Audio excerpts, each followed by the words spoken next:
Chennai Stanley மருத்துவமனையில் தண்ணீர் தட்டுப்பாடு ஏற்பட்டுள்ளதாக தகவல் வெளியாகி இருக்கிறது. சென்னையில் தண்ணீர் லாரிகள் குறிப்பிட்ட நேரத்தில் இயங்கக்கூடாது, அதாவது பள்ளி வேளையில் காலை மற்றும் மாலையில் குறிப்பிட்ட நேரத்தில் தண்ணீர் லாரிகள் செயல்படக்கூடாது என்று உத்தரவு பிறப்பிக்கப்பட்டிருந்தது. இதனைத் தொடர்ந்து பல்வேறு இடங்களில் தண்ணீர் தட்டுப்பாடு ஏற்பட்டது. தற்பொழுது ஸ்டான்லி மருத்துவமனையில் தண்ணீர் தட்டுப்பாடு ஏற்பட்டிருப்பதாக அண்மை தகவல் கிடைக்கப்பட்டிருக்கிறது. விவரங்களோடு இணைகிறார் எமது செய்தியாளர் ஜெரி. முழு விவரங்களை வழங்கலாம். வணக்கம்.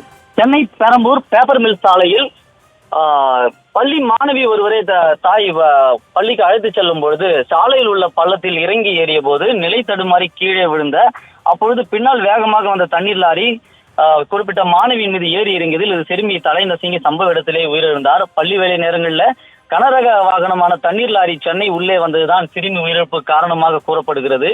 இதைத் தொடர்ந்து சென்னை பெருநகர காவல் எல்லை பள்ளி வேலையில காலை 7 மணி முதல் மதியம் 12 மணி வரை, அதே போல மாலை 4 மணி முதல் இரவு 8 மணி வரை தண்ணீர் லாரி உட்பட எந்தவித கனரக வாகனங்களும் உள்ளே வர அனுமதிக்க கூடாது என்று உத்தரவிடப்பட்டிருந்தது. இந்நிலையில இன்று காலையிலிருந்து பல்வேறு இடங்களுக்கு இந்த வட சென்னையில இருக்கக்கூடிய முக்கிய மருத்துவமனைகள் மற்றும் அம்மா உணவகங்கள் உள்ளிட்ட பகுதிகளுக்கு தண்ணீர் செல்லவில்லை என்ற ஒரு குற்றச்சாட்டு இருந்திருக்கிறது. அதாவது வழக்கமாக ஒரு 100% டேங்கை நிரப்புகிறார்கள் என்றால் இன்றைக்கு அது அரை டேங்காக கால் டேங்காக தான் இருக்கிறது என்ற ஒரு குற்றச்சாட்டு இருந்திருக்கிறது. 12 மணிக்கு மேல்தான் வெளியேற்றும் நிலையத்திலிருந்தே புறப்படும். அதுக்கு புறப்பட்டு அவர்கள் மருத்துவமனைக்கோ அம்மா உணவகத்திற்கோ இங்க கொண்டு வந்து சேர்ப்பதற்கு எப்படியும் 12:30 1 மணி ஆகிவிடும். அதுவரை தண்ணீர் இருப்பு இருக்குமா என்ற ஒரு கேள்வி எழுந்திருக்கிறது. இப்போ அரை டேங்க் இருக்கும் பொழுது அது காலை 10 மணியோ அல்லது 11 மணி வரைக்குமே அது தாக்கு பிடிக்கும்.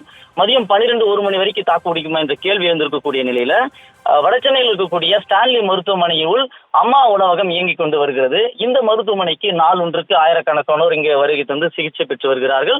உள்ளே சிகிச்சை பெற்று வரக்கூடிய நோயாளிகளை பார்ப்பதற்கும் நூற்றுக்கணக்கானோர் வரக்கூடிய சூழல்ல இங்கு காலை சிற்றுண்டியை முடித்துவிட்டு கை கழுவுவதற்கான தண்ணீர் இப்பொழுது வரவில்லை.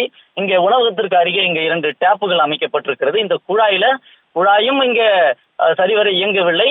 தண்ணீருமே வரதால இங்க வரக்கூடிய நோயாளிகள் கடுமையாக பாதிப்படைந்திருக்கிறார்கள்.